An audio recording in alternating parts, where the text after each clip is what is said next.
evening. Welcome to the September 8th edition of Global Dialogue, the International Affairs Speakers Program of the Tennessee World Affairs Council. I'm Patrick Ryan.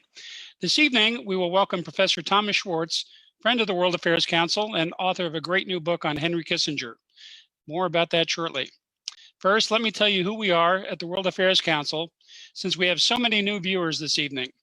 The Council is a unique organization in Tennessee.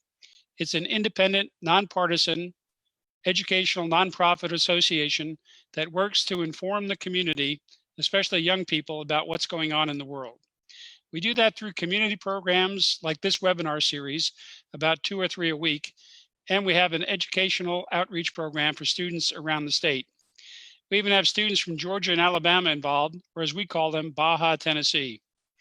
Let me suggest that you check our calendar at TNWAC to check out the dozen or so programs in our Election 2020 project, too numerous to mention now. But this Thursday at 5:30 p.m., we'll open the Election 2020 series with our China panel, which includes 5 fantastic China experts. We're a small council that has always done well in bringing great programs to our community, but with the dawn of the age of Zoom, we've been able to reach more people and bring more high-quality speakers to the community. In fact, we now have people from around the country who have become regular TNWAC members and viewers of these many programs. That's what I'd like you to do now. Become a regular viewer and become a member. Visit tnwac.org/join while you're watching this exceptional program and become a member. Any new TNWAC members this week will be in for a drawing for this wonderful book, a copy of Henry Kissinger and American Power. So please support what we do by joining or making a contribution. That's tnwac.org. Thanks for that. Before we start our book talk, let me introduce one of our partners for the program, Parnassus Books of Nashville. Here is Nikki Kaufman, Director of Events. Hi, folks. As Pat said, I'm Nikki Kaufman, Director of Events at Parnassus. We're delighted to share tonight's event featuring author and historian Professor Thomas Schwartz with you. Just as a reminder, you can order signed copies of Henry Kissinger and American Power from Parnassus. They'll share the link to purchase in the Facebook comments. We're so pleased to partner with the Tennessee World Affairs Council on tonight's event. We appreciate the work they do in bringing important international affairs books to our community's attention and for the work they do in promoting global affairs awareness. Tonight, Tom will be joined in conversation by the Tennessee World Affairs Council's Pat Ryan. I'm so pleased to turn it over to Tom and Pat. Thank you, Nikki. Parnassus is just a terrific organization, and we can't wait for the doors to open again. In any case, everyone should be reading more books now that we're doing less mingling. So check parnassusbooks.net, and you can order or pick up at the door or delivery to your door. So you might start out with this book that we're going to hear more of tonight. Tom, I hope that I've done a good enough job in plugging the book so far, and I'm sure everybody after your talk will be anxious to get a copy of it.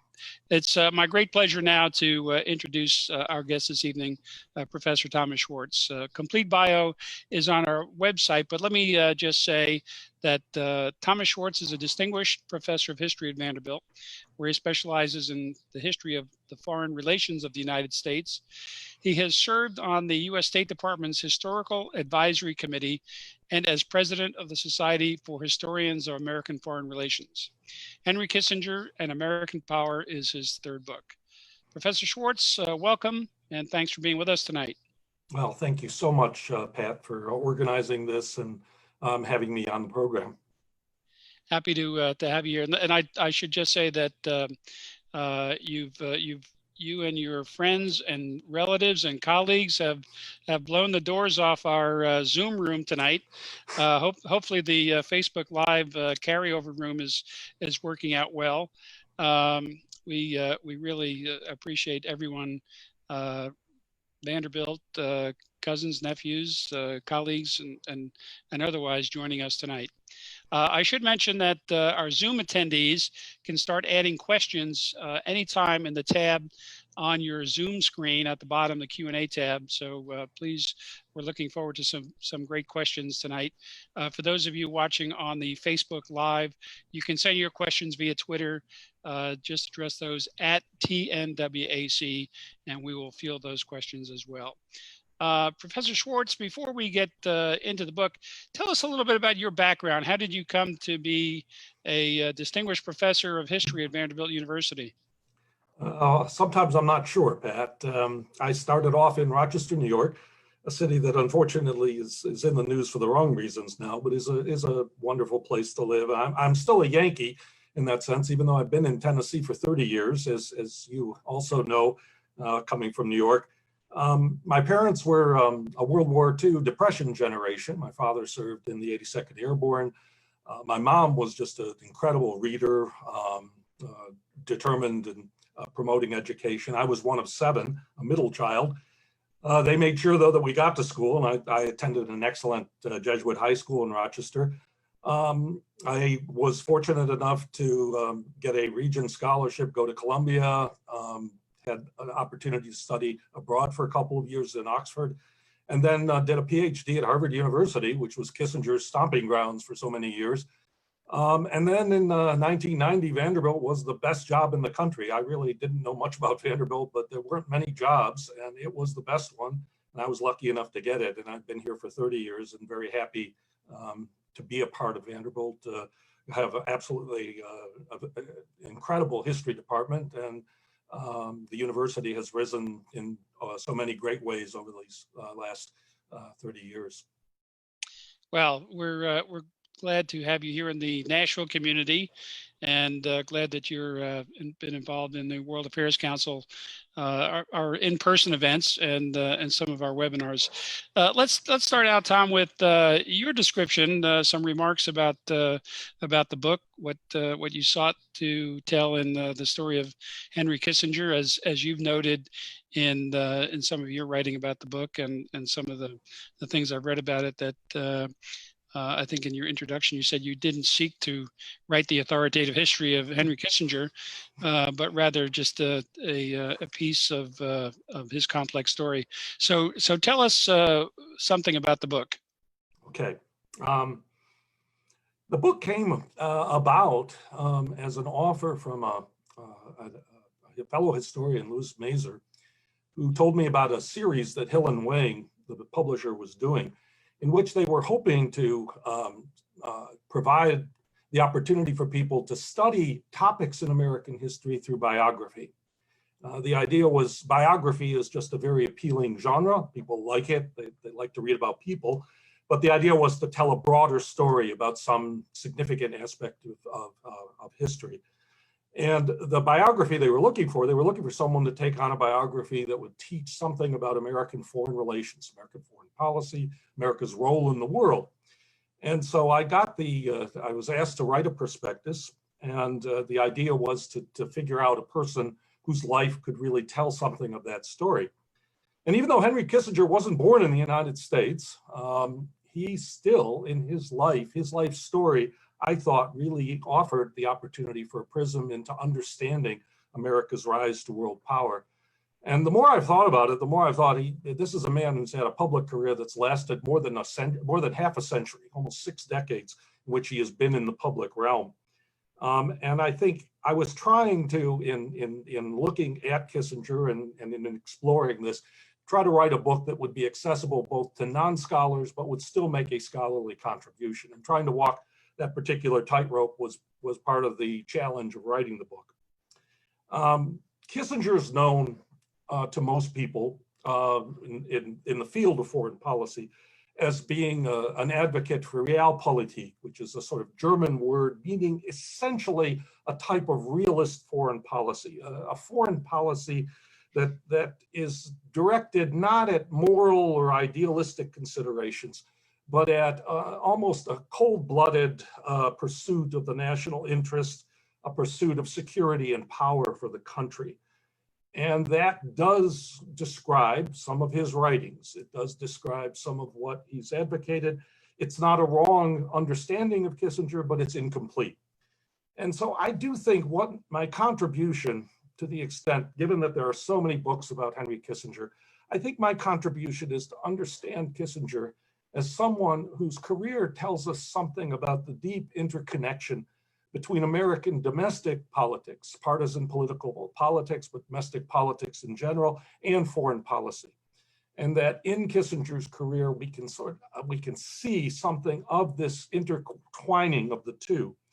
Kissinger loved to portray himself as someone who was above politics. I mentioned early on in my introduction that one of the things I found in the Vanderbilt Television News Archive, which was another way I was trying to make a contribution by using that source, I found an interview Kissinger gave at the 1972 Republican political convention.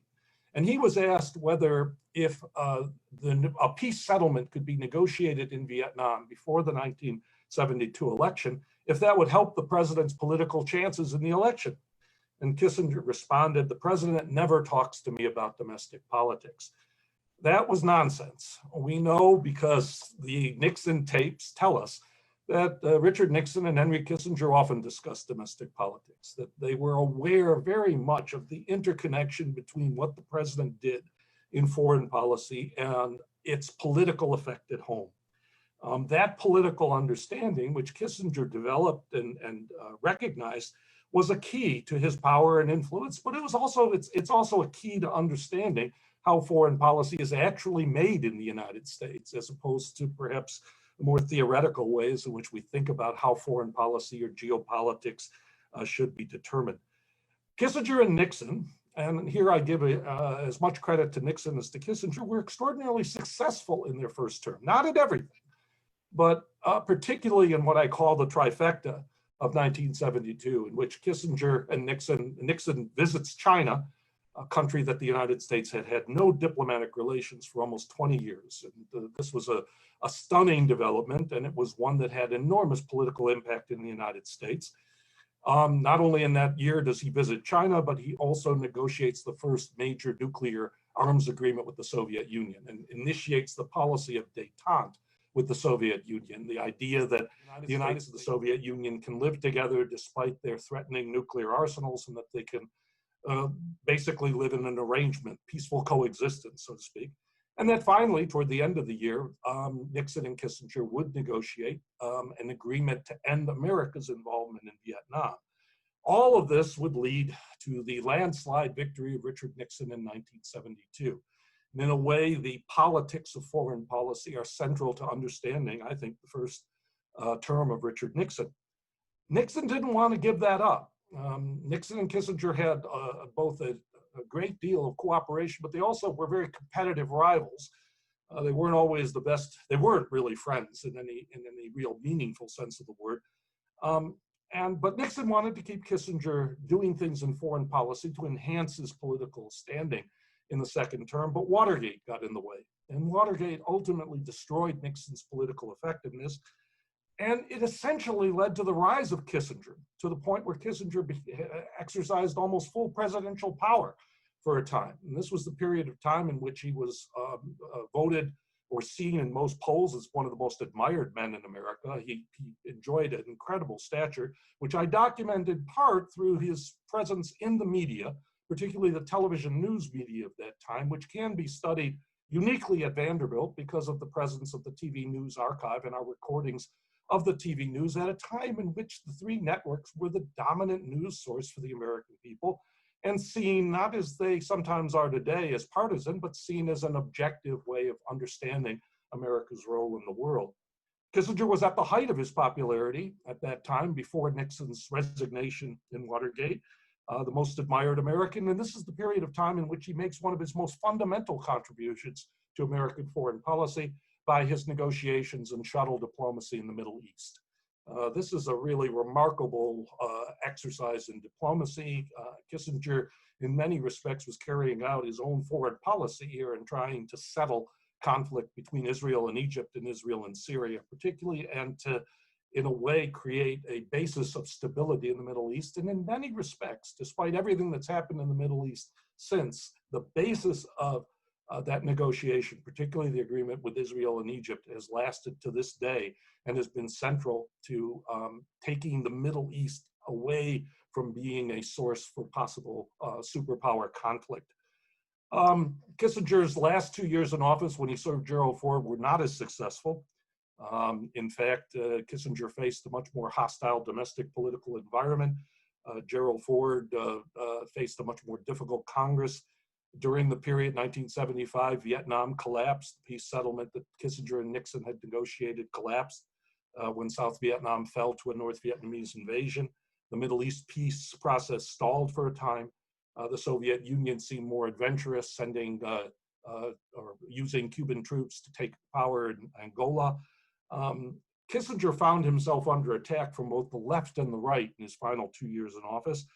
And he made the argument, he tried to make an argument for a more nuanced American foreign policy. In some ways, although he understood the politics of American foreign policy, Kissinger started to tell Americans that they needed to understand foreign policy differently from the ways in which it was seen, the idealistic and sometimes moralistic ways in which it was conceived.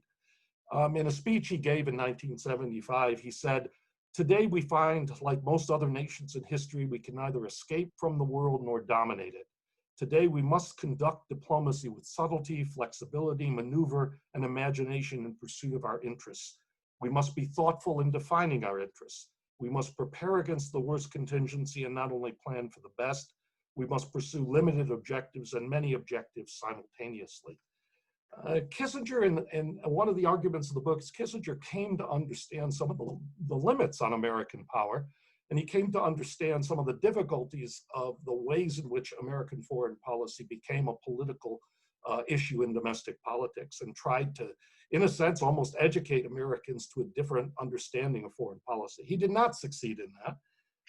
Even though his foreign policy in many respects remained relatively popular up until he left office, even though Gerald Ford did lose the election of 1976 quite narrowly. Interestingly, I make a case that there was almost a type of contradiction in Kissinger's own arguments about foreign policy. Much as he came to appreciate the limits of power, he himself was something of an example or symbolic example of American exceptionalism itself. His rise from being an immigrant to a refugee to the heights of power was an extraordinary story. And Kissinger looked for new avenues of ways in which the United States could play a significant role in foreign policy around the world, so much so that toward the end of the Ford administration, he was trying to settle the South African, the Zimbabwean, Rhodesian issues after having worked in the Middle East. He left office in 1977. He was only 53 years old. No one would have predicted that he did not go back into office, but Kissinger's own ambition and power was such that no president, particularly Republican presidents, would really dare to bring him back for fear of being overshadowed by him. So he became something more of an advisor to presidents from Jimmy Carter on, offering his insight and perspective in policy, and then set up a business consortium, made millions of dollars, has been involved in commenting on American foreign policy since that time. And at age 97, in April, wrote a piece in the Wall Street Journal about the impact of COVID-19 on American, on international relations. So he's had an incredibly long and significant career. And I think he's come both to symbolize and exercise American power. And that's essentially why, or I titled the book as I did. Well, that's terrific. It's a fascinating read. I'm not completely through it, but I've this past weekend knocked out a considerable portion of it. I'm looking forward to getting through the rest of it. Tom, talk to us a little bit about Kissinger's background. I didn't realize it. I knew he had fled Nazi Germany in the 30s at age 15, but he went back to Germany during World War II, and he was in the U.S. Army there. Give us a little bit of the connect the dots between young Kissinger and becoming of age, and how he got to be the man that he was. Yeah, it's a fascinating story, and in some ways it's also very symbolic of America's rise to world power. Here's a man who comes. He has to flee. His family has to flee in 1938. They get out at a time before the worst happens. He and his brother, father and mother, all come to New York City. They move into Manhattan, part of Manhattan that was dominated by German Jewish refugees. But in many respects, it's a very closeted immigrant community. And Kissinger's greatest ambition is to go to City College and become an accountant. Then he's drafted. And this is an experience that one sees in a lot of biographies, particularly of American men, although also of American women during this time, of which the act of going into military service expands their horizons, changes their lives. And going into the military service fundamentally transformed Kissinger's life. He got opportunities in the military service. After all, the United States needed people who could speak German. They needed people who could be loyal, and German Jews were a loyal group and to the United States. And Kissinger became at first was in the army, but then was brought into counterintelligence to be able to deal with the possibility that Americans saw of Nazi sabotage, of Gestapo behind the lines treatment. He went in. He was he did not see combat directly, but was in dangerous areas during particularly the Battle of the Bulge. And Kissinger, as a Jew, was vulnerable. If he had been captured, he would have been executed by the Nazis as a traitor, as they would have seen it. And he played a role then when Germany was finally defeated. Kissinger was initially put in charge of local responsibilities in Krefeld, and then later in another German city, he was put in charge of the occupation. And he actually had command authority at the age of 24, 25 years old, a really pretty heady, or actually at the age of 23, Kissinger was in charge of a German city of Bensville. So, he was a private in the army, and he had responsibility for a city. He spoke German. He knew how to deal with Germans. He was considered, he was in the counterintelligence corps. He rounded up Gestapo agents, and he handled the administration of the city. It was really quite remarkable. And Kissinger also, I mean, and this is something, because I do say critical things about Kissinger, but I think this is one of the areas. I mean, Kissinger also liberated a concentration camp. So he saw what had happened to his people, to his friends. He saw some of the people that he had gone to school with, who survived the Holocaust. But Kissinger had, surprisingly, for all that he went through, a relatively he was generous in his dealings with the Germans, much more than many might have expected. And he did not want. He told his father, who kept saying, "You got to be hard with the Germans. You got to be tough. You should." And then he said, "Look, we're not going to cause another war by creating a situation where we mistreat them. We have to treat them fairly. We have to try and build a democracy." And I think in that sense, he was all that was positive about the American military presence in Germany after World War II. So fast forward, he goes to City College. He gets his various degrees. He moves up the academic ladder, and then he gets connected with Nelson Rockefeller. Okay, I should actually he comes back.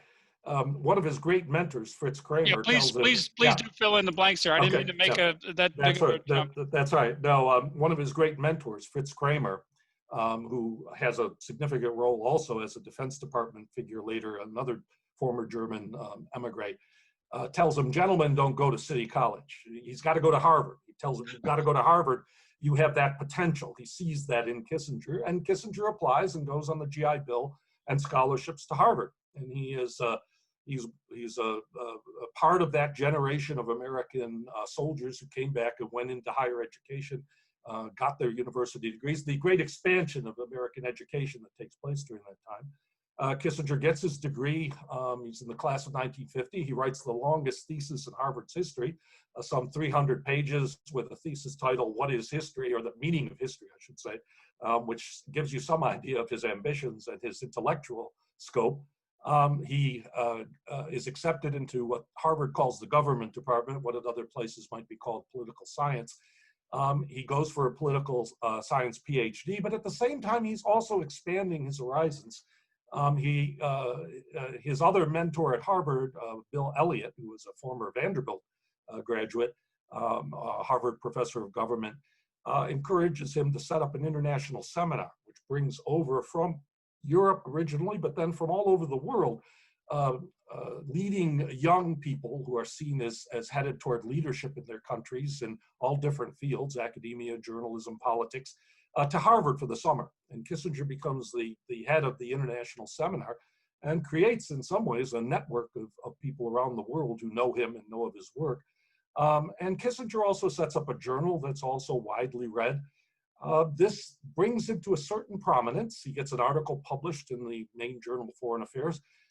This brings him to the attention of Nelson Rockefeller, a very ambitious and extraordinarily wealthy figure who is interested in creating, you might say, the basis for a presidential candidacy.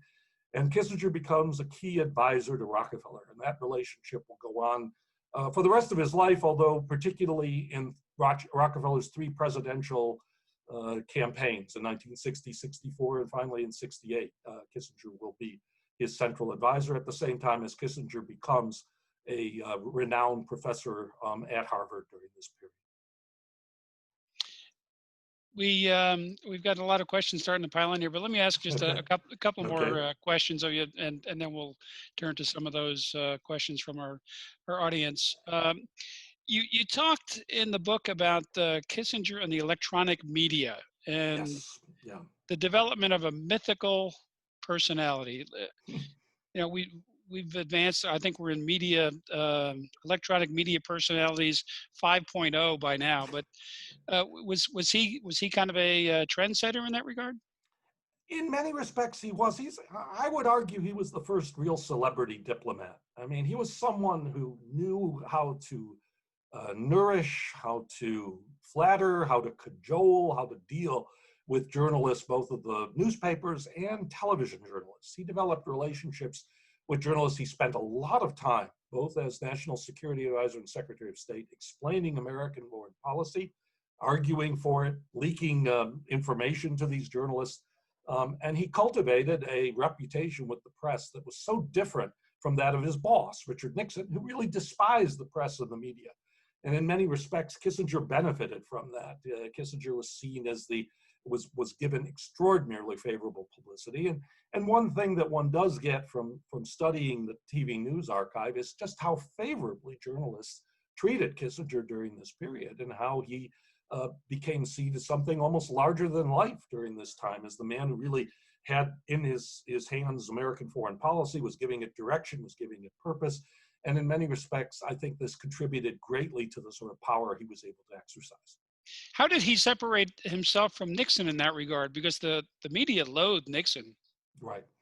Well, they loathed Nixon, and Kissinger played a rather careful game of, at the same time, saying things that seemed to be loyal to Nixon, but at the same time also cultivating these relationships with the media otherwise.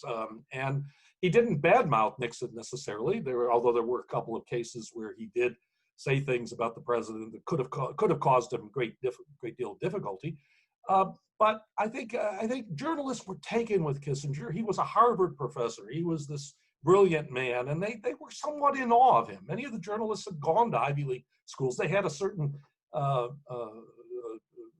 deference to professors like Kissinger. And Kissinger, an extraordinarily both charming person with a great self-deprecating wit that was very effective often, and he is extremely intelligent. I think that worked very well with the journalists that he dealt with, and allowed him in a way to separate himself from Nixon. Now, you've mentioned a couple of times that he was seen in different lights from different perspectives, and I think the quote that sticks out, I think this was from your introduction: over the past 6 decades, Henry Kissinger has been one of America's most lavishly praised and most reviled public figures. Mm-hmm. Was he a brilliant master strategist, the 20th century's greatest 19th century statesman? I love that. Robert Kaplan, of course. Or a cold-blooded monster who eroded America's moral standing for the sake of self-promotion? I won't ask you how you come out on that unless you want to volunteer that, but tell us about that dichotomy. Well, I mean, obviously there were people, he was such a larger-than-life figure in terms of the foreign policy triumphs and challenges that he oversaw, that depending on where you stood on those issues, you might come down differently. But tell us what you think about that. Well, I do think there's Kissinger often talked about the Greek goddess Nemesis, who answered people's prayers more fully than they realized. And in a way, Kissinger personalized foreign policy, and he gave himself, or he gave off the impression that he had everything under control and that everything was done with a purpose. And in a way, I think he's been the author of some of the degree to which people hold him responsible for everything bad that happened, as well as the achievements of this era. And there were lots of controversial decisions by Nixon and Kissinger. The decision to undermine a democratically elected government in Chile because it was a Marxist orientation. The decision to back Pakistan in the Indo-Pakistani War in 1971, even though Pakistan was carrying out horrific massacres in Bangladesh. Some of these decisions really Kissinger's role was not as consequential as he later painted it to be, but he is, of course, the body count is often given to him as though he should have been able to stop them. And I think Kissinger and Nixon were engaged in what were often controversial moves in foreign policy. They did argue that the United States should judge other countries by their behavior externally, not how they treated their own people. This was part of the argument. When Nixon went to China, China in 1972 was a horrific human rights violator, but the discussion of human rights didn't come up at all. And the American people really didn't care. What they cared about was getting out of Vietnam, and they saw Nixon dealing with Mao as an unaltered, as a good. They didn't really care about that issue. Over time, of course, some of these issues have, of course, acquired much greater importance. And I think Kissinger's approach in that has become far more controversial, and he remains a sort of lightning rod for almost everything connected to Cold War behavior by the United States, whether he was responsible for it or not. You mentioned Vietnam. He shared the Nobel Peace Prize with Lee Duc-Tho over the Paris Peace Convention that ended America's involvement in Vietnam. He seemed to be not enamored with the award, though. He gave the sum to charity and later offered to give back the actual medal. Tell us a little bit about that episode. Well, Kissinger did receive it. There was a time, the Vietnam peace agreement was deeply flawed in so many respects. The United States effectively was simply trying to get out of Vietnam at that time and get its prisoners back. North Vietnamese soldiers were allowed to remain in South Vietnam despite the agreement. In many respects, the agreement was more a pause in the war, a very brief pause in the war, rather than a real settlement. For a time, it seemed to people thought it might be working, it might actually accomplish this. But by 1975, the North Vietnamese restarted their military offensives and conquered South Vietnam. The result is that I think Kissinger always tended to blame Congress for this. I think that's an unfair designation on his part. The agreement itself was more designed for its political significance than for any sort of lasting nature. I don't think Kissinger thought we were going to get peace in Vietnam, even though I think he still believed that it would be better if South Vietnam had survived. All of that said, I think Kissinger's return of the money and the rest was all a reflection of this view. Kissinger, if he had received the Nobel Peace Prize for his work in the Middle East, it would have been far more justified, because I think there he actually did accomplish something that was much more lasting and permanent. Let me ask you about the opening to China. In contemporary times, we've had the current Secretary of State give a landmark speech at the Nixon Library talking about the opening of China. As you know, Secretary of State Pompeo has been very vocal in his condemnations of this and that about the Chinese Communist Party and China. But at the Nixon Library, of all places, coincidentally, he said that the 50 years of the opening with China was mistaken, that he believes it was a mistake, and that, by reflection, he tried to soft shoe his criticism of Nixon, and by extension, Kissinger. What would Henry Kissinger say in your assessment to those sorts of criticisms that looking back 50 years, it was wrong to open relations with China the way we did? Well, this is fascinating. I mean, it's fascinating in a sense that Kissinger has lived long enough to be criticized on the one hand for being an anti-communist and wanting the war in Vietnam against Chinese expansionism, and then yet at the same time now being criticized for having opened China, having gone to China at the time. I think this is bad history on Pompeo's part. It's not wrong to say that Kissinger has been among those in the American establishment, foreign policy establishment, who believe that economic growth and transformation would eventually yield a more amenable China. I mean, Kissinger may not have been as optimistic as some, because he's not necessarily the biggest proponent of democratization, but I think he did believe that economic interchange between the United States and China would, on the whole, bring a better world. And you could make the case that certainly when he went to China in 1972, the opening to China was a significant development in in helping the United States in the Cold War, because it put China in effect in an almost de facto alliance with the United States against the Soviet Union. You can't forget that the Soviet Union and China had fought battles, actual military battles along their border. And so the United States was, in a sense, playing off China and the Soviet Union.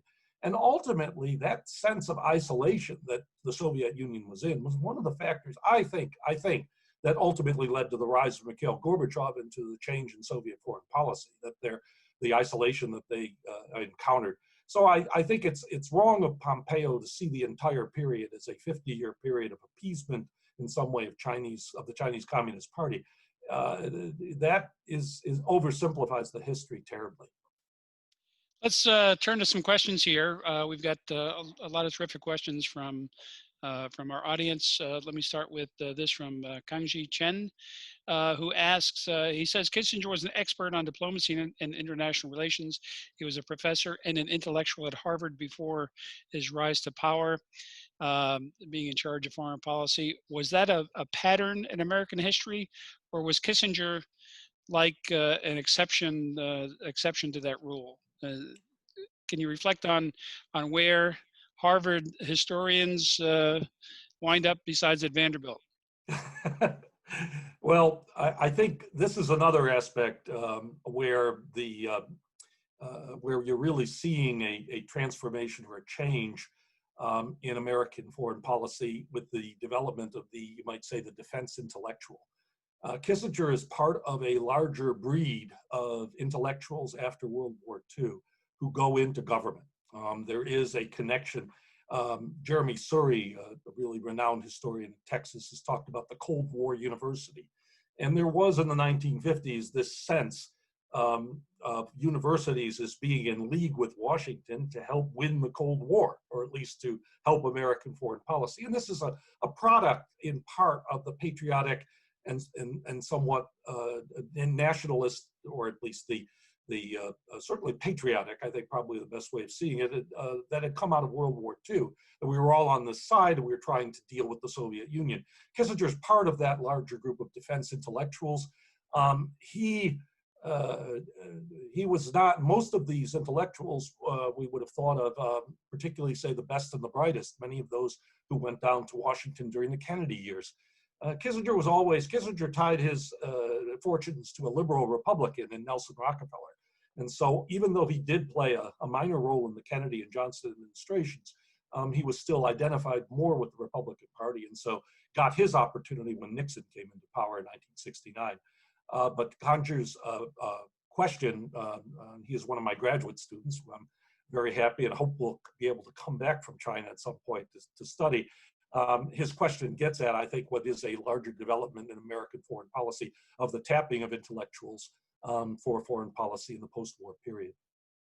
Let's turn to a question from Ambassador John Kornblum, who asks, was Kissinger too European for America? He created a brilliant diplomatic strategy, but ultimately stumbled on his inability to relate to American domestic policy, especially human rights. He stumbled on Chile and South Africa and led Gerald Ford to claim that Poland was not a communist party or a communist dictatorship. Did he have a tin ear on American idealism? I'm not sure you could blame the Poland thing on Kissinger, but go ahead. Did he have a tin ear on American domestic politics and idealism? I do think, I know that criticism is often made.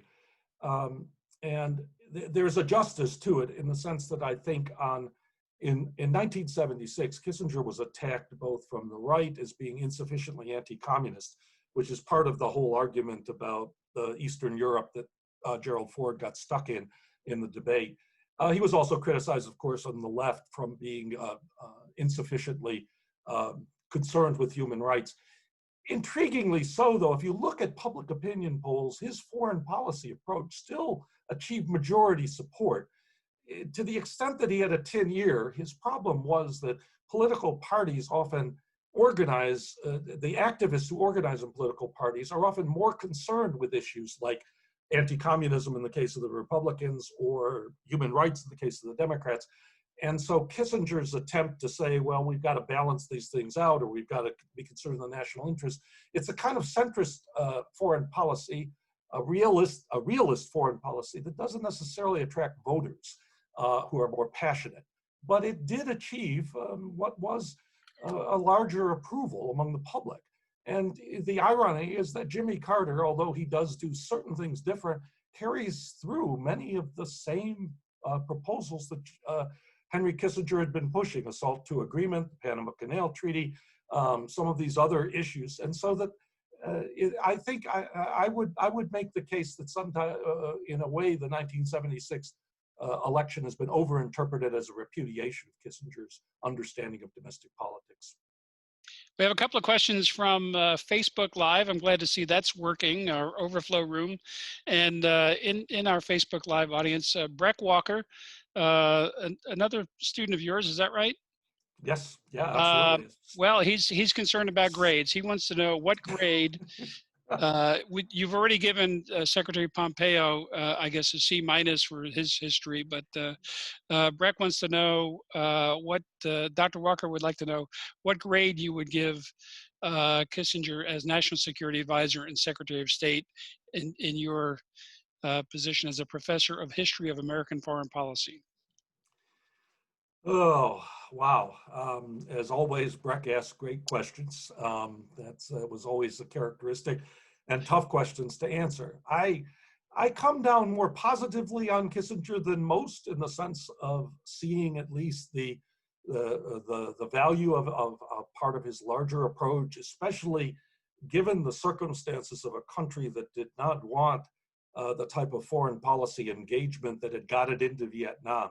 Kissinger and Nixon, but Kissinger also, even after Nixon, were dealing with a situation in which the public opinion in the United States did not want American global involvement in the same manner in which President Kennedy could make a speech calling for us to pay any price and bear any burden in the pursuit of liberty. Kissinger managed, even under that environment, to position the United States, I think, quite effectively in the Middle East and Europe, and to carry out successful negotiations with the Soviet Union and China. I take issue with his policies on Chile, on the Indo-Pakistan, and a couple of other areas where I think he was not effective. So I probably would give him a generous B+. Okay. Breck has a follow-up here, and let me mention that Dr. Breck Walker and Ambassador Dick Bowers and I on Wednesday afternoons at 1 p.m. do a program called the Global News Review, so please join us for that tomorrow. Dr. Walker asks, Nixon also liked the spotlight and did not like to be outshone. Why did he take to Kissinger, and why did their partnership work out so well from their respective perspectives? That's a great question, again. The interesting thing is, I think Nixon saw great benefit in using Kissinger. Kissinger could not be a political rival to him. Kissinger was brilliant and could do and handle the detail. He could not be a political rival because he couldn't run for president. He was born in Germany, so he couldn't run for president. And even at the negotiations in China in 1972, Zhou Enlai brings that up. He sort of brings up the fact that Kissinger can't be a rival to Nixon, and that's why they sort of thought that he could represent the president very effectively. And in a way, Nixon builds up Kissinger, especially after they have success. And when Watergate hits, Nixon decides to absolve Kissinger of any involvement in the wiretaps and other things that might have gotten Kissinger into more difficulty, because he wants Kissinger to continue carrying out the successful foreign policy that he thinks the Congress will never impeach him over. He thinks that Congress would never initially impeach him to have Spiro Agnew, and then later he thinks they won't impeach him to have Gerald Ford, who they won't think of as competent enough to take the policy. And so he builds up Kissinger in the Middle East. He praises him for his disengagement agreements. And so even though he didn't like to share the spotlight, he ends up contributing to Kissinger's fame and fortune in many respects. Here's a question from James Cannon. He asks that given Kissinger's ego and popularity, why did he never run for a political office such as the U.S. Senate? Obviously, being German by birth, he couldn't run for the presidency, but what about other offices? He did think seriously about a Senate seat in New York. And I think if Jacob Javits had decided not to run in 1980, Kissinger might likely have jumped in at that time. He was giving it serious consideration, but Javits was very much the same political profile as Kissinger, a liberal Republican, and New York would have been the only state that I think Kissinger could have been effective in. New York, as we know, likes to nominate people who are powerful and doesn't particularly care whether they live there very long or not. Hillary Clinton comes to mind. That's one of the things about New York. Bobby Kennedy, Hillary Clinton. I mean, it is a feature of New York state politics. He did consider it. He actually even considered running for governor in 1986, which would have been terrible because he's not the governor type. But he did briefly consider political elements, but he was never. I think he was never as drawn to it, particularly the direct political involvement, as much as he enjoyed exercising the power that came from his role as Secretary of State or as an advisor. We have one question on the ideological, in the more ideological times, the last 20 years, do Kissinger's realpolitik ideas still have influence and support in the corridors of power? I think they do. And in many respects, take away some of the rhetoric and some of the bombacity and some of the Trump policies, especially the argument that we should be dealing with Putin and we should accept or have a good relationship with Russia, are somewhat Kissingerian.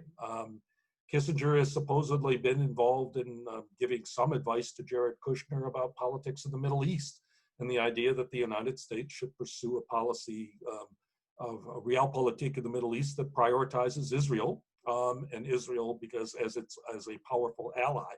I do think the policies, some of the policies Kissinger advocated, and certainly as we get into an era, regardless of who wins the presidential race, as we get into an era in which we're talking more about great power competition, I think some of the issues that Kissinger raises about how countries can balance their moral and idealistic beliefs with their interests, their national interests in dealing with countries with very different governments, will continue to be issues in American foreign policy, dealing with resurgent Russia and a revisionist China as well. So, a corollary to that is in today's domestic climate, do you think anybody could ever become a Kissinger-like figure in the government? I think it's very difficult. Kissinger's rise was in many ways unique. And one of the points I made, and I briefly mentioned earlier, is that because Kissinger became what he did, no one would go near him after 1976 in terms of appointing him again to a significant public policy position. And I think that idea that someone could develop that type of reputation and become so powerful was one of the backlashes against that. And I think it would be very hard now for a political or an academic figure to attain that type of influence and power over foreign policy in the United States government today. And let's take one more from the audience here, and then you and I will wrap up.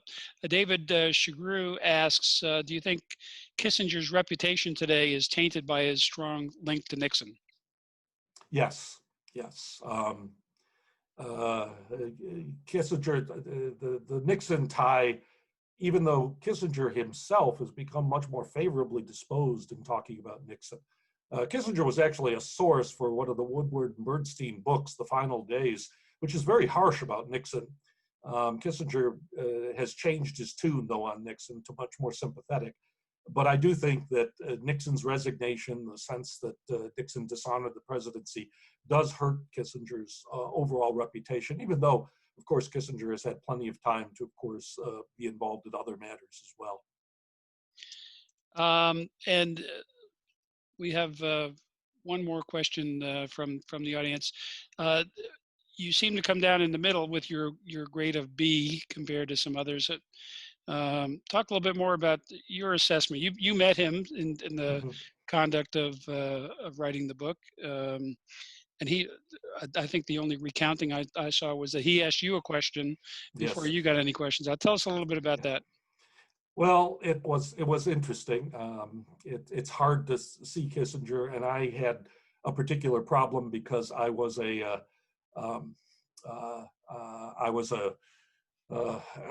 student, a former student of one of his rivals at Harvard. And so he wasn't really interested in seeing me for a long time. Finally, I think persistence paid off, as well as the intervention of some friends with him. It was a somewhat difficult interview at first. Kissinger is extremely smart and difficult when he doesn't want to answer a question. But over time, over the period we spent, about an hour, he did talk more about some issues, nothing that he's not written. And in a way, I didn't see the interview as an opportunity to learn anything particularly new, as much as to get just a sense of the man.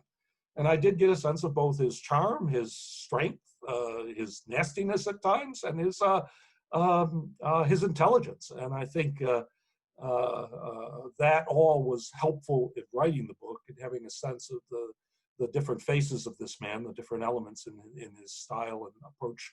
And it did give me an insight.